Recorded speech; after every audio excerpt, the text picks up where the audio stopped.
안녕하세요. 잘하는 TV의 도담쌤입니다. 오늘은 올바른 자아 개념 확립을 돕는 책들을 준비해봤습니다. 자아 개념은 자기 자신에 대해 긍정, 부정적 개념을 넘어서 스스로의 생각과 행동, 능력을 점검하고 질문할 수 있게 합니다. 이는 타인과의 관계에서 나를 별개의 존재로 인식하게 하며 타인에게 어떤 것을 허용하고 제한할지에 대한 스스로의 경계를 세우는 데도 큰 영향을 끼칩니다. 나의 감정과 타인의 감정을 구분하지 못해서 사회적 관계에서 어려움을 겪는 아이들도 있습니다. 이는 자아 개념이 잘 발달되지 않은 하나의 사례로 아이들의 마음이 성장하는 데 큰 요소로 작용한다는 것을 보여줍니다. 첫 번째 책은 나는 나의 주인입니다. 저는 초등학교에 있다 보니 학생들에게 책을 자주 읽어주는 편입니다. 특히나 이 책은 학생들 중에 자책을 많이 하는 친구들이나 친구 관계에서 수동적 성향으로 힘들어하는 아이들 등 주도적 삶을 인지하게끔 하기 위해서 직접 읽어주는 책입니다. 이 책은 이렇게 시작합니다. 나는 나의 주인. 나는 내가 누구인지 압니다. 내 몸이 어떻게 생겼는지도 압니다. 나는 나의 주인이니까요. 나는 나의 주인이기에 내 몸을 잘 돌보아주고 몸을 지키고 몸과 마음이 아는 말을 잘 알아듣고 무엇을 싫어하고 좋아하는지 잘 알아가며 자기 스스로를 키우는 사람이 되는 책임이 있음을 자연스럽게 이야기합니다. 아이들에게 물어봅니다. 도담이의 주인은 누구니? 그러면 대부분의 아이들은 엄마요 라고 대답합니다. 이 책을 읽어주면 80%의 아이들은 저예요 라고 다시 대답해주곤 합니다. 내 삶의 주도권을 가진다는 게 어떤 차이가 있을까요? 누군가 내 경계선을 침범하는 상황에서 내가 할 수 있는 선택의 주체가 내가 아닌 타인이나 상황에게 있다고 한다면 나는 나를 지킬 수 없다고 느껴집니다. 그 상황이 끝나기만을 기다리게 되죠. 무기력이라고도 할 수 있을 것 같습니다. 하지만 내가 나의 주인이라고 생각하면 얘기가 달라집니다. 나는 그 상황을 피할 수도 있고 맞설 수도 있고 안전한 어른에게 도움을 청할 수도 있습니다. 이 책은 계속해서 나는을 반복하고 있습니다. 이 책을 스스로 입을 통해 읽어본 후에 세상 모든 어린이들이 나는 나의 주인임을 깨닫고 자신을 더욱 아끼고 사랑하는 법을 배울 수 있기를 바랍니다. 두 번째 책은 아나톨의 작은 냄비입니다. 어느 날 아나톨에게 떨어진 작은 냄비, 달그락달그락 언제나 붙어다니는 냄비 때문에 아나톨은 친구랑 놀기도 불편하고 시끄럽고 거추장스럽습니다. 마음이 여리지만 음악을 사랑하는 아나톨은 점점 스스로가 부끄러워져서 숨기로 합니다. 그렇게 사람들에게서 잊혀져 가던 어느 날 아나톨에게 특별한 친구가 나타납니다. 그 사람은 아나톨에게 걸리적거리기만 했던 냄비와 함께 살아가는 방법을 가르쳐주고 무서울 때는 어떻게 해야 하는지, 무엇을 잘 할 수 있는지 가르쳐줍니다. 이 책은 사실 아이들보다 어른들에게 감흥이 더 큰 책인 것 같습니다. 작가는 아이가 당하는 부당함과 보통의 사람처럼 되기 위해 더 열심히 노력해야 하는 현실 또는 싸우는 데 지쳐 숨기를 선택한 아이의 절망 등을 효과적으로 표현했다고 합니다. 또한 작가는 다운 증후군을 앓고 있는 자녀를 키우면서 장애를 가지고 살아가는 아이를 떠올리며 담아냈다고 합니다. 하지만 저는 우리 아이들이 정말 많이 생각났습니다. 각자 가진 강한 성향들을 단점, 문제 행동이라 불리우고 이를 아직 충분히 조절하지 못하는 어린이들이 아나톨처럼 이 사회를 등지고 싶어 하듯이 느끼지는 않을까 하고요. 저 역시도 아나톨의 특별한 친구가 되어줘야겠다.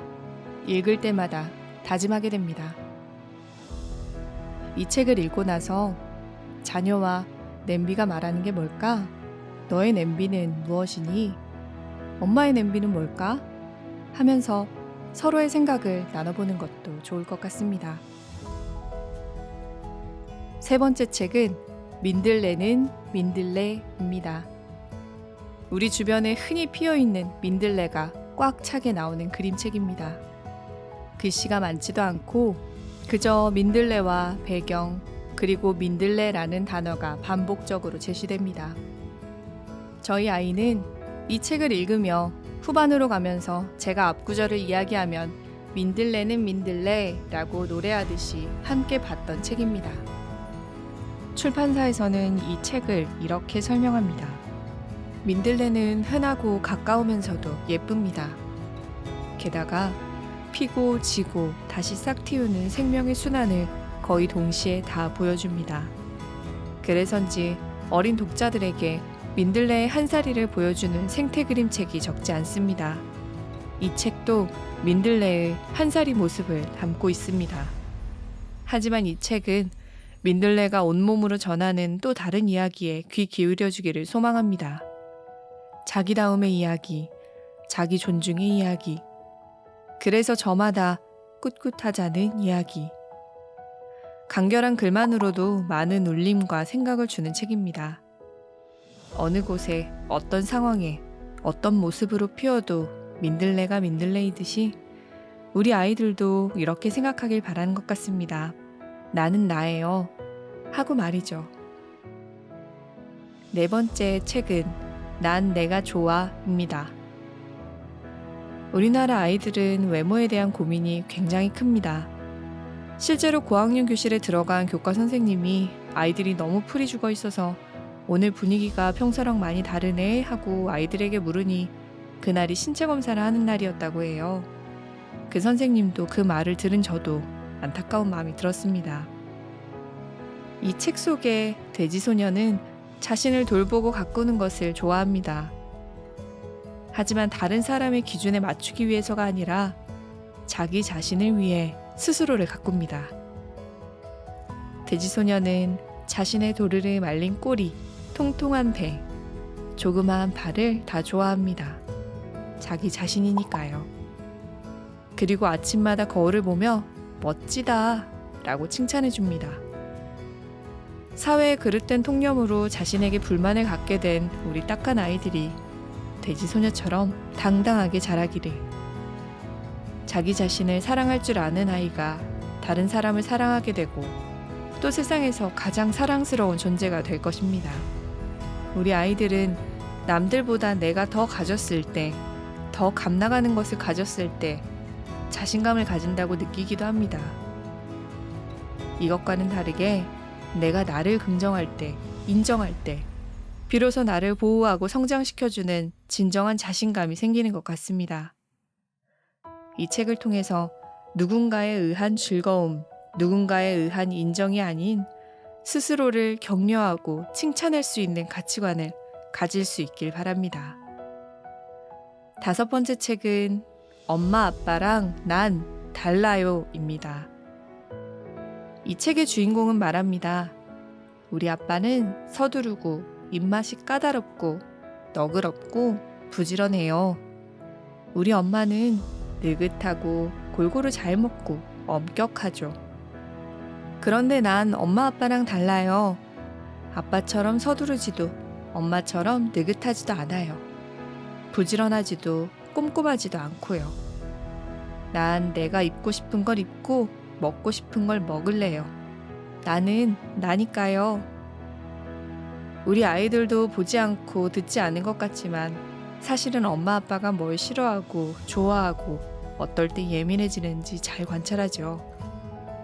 모든 것을 의존하던 우리 아이가 스스로 무언가를 선택하고 엄마 아빠 의견에 반대 의견을 제시하며 자신의 성격과 취향을 가지게 됩니다. 점점 내 손을 떠나는 것 같을 때 묘한 기분이 들지만 뒤돌아서면 많이 컸구나 하고 생각하게 됩니다. 또 이 책은 민들레는 민들레처럼 반복적이고 운율이 살아있는 통통 튀는 글을 읽으며 아이들도 책 읽는 즐거움을 느끼게 되길 바랍니다. 이 외에도 자아 개념을 형성하는 데 도움이 되는 책들이 많이 있습니다. 하지만 그 중에서도 으뜸은 엄마 아빠와의 지속적인 대화겠죠. 그것과 더불어 책을 통해서도 아이들의 생각과 마음이 성장하길 바랍니다. 끝까지 들어주셔서 감사합니다.